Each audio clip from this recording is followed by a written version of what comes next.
La pelleteuse en pleine action. Nous sommes ici au beau milieu des marais entre Saint-Clément et les Portes. Cette ancienne pisciculture a été rachetée récemment. Les nouveaux propriétaires ont décidé de procéder à des réaménagements d'envergure. Alors on a un très gros chantier de mise en place de 13 clairs ostréicoles dans lesquels on va avant tout faire de l'élevage et de l'affinage d'huîtres qui sont 100% produites en marais, 100% sur l'île de Ré. Et on va associer ces huîtres avec notamment des gambas qui participent à la qualité du marais et à la qualité des huîtres qu'on va produire ensuite. Le travail est technique et précis. Il faut réaliser une pente à 2% sur des sols particulièrement mous. C'est l'AEMA qui est à la manœuvre. Cette association regroupe les propriétaires de marais de l'île.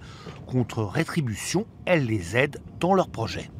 On met à leur disposition deux choses. D'une part, l'obtention et la création des dossiers réglementaires qui permettent de réaliser les travaux. Et ensuite, une fois que les dossiers réglementaires sont validés par les différents services instructeurs, on met à leur disposition du matériel, des pelleteuses, des bennes, des camions, afin de réaliser les travaux comme une régie, comme c'est ici le cas. L'objectif à terme, installer des exploitations viables pour de jeunes sauniers ou de jeunes ostréiculteurs, entretenir le réseau hydraulique, car il ne faut pas l'oublier, ces paysages en apparence sauvages ont été façonnés par l'homme. Les 1600 hectares de marais de l'île de Ré ont été conçus par l'homme, pour l'homme, il y a de ça plusieurs siècles.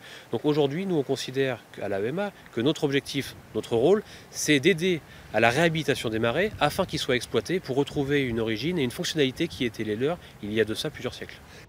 Aujourd'hui, plusieurs centaines d'hectares de marais sont encore à l'abandon sur l'île. Il n'est pas toujours facile de retrouver les propriétaires ou de les convaincre de confier leurs terres pour exploitation.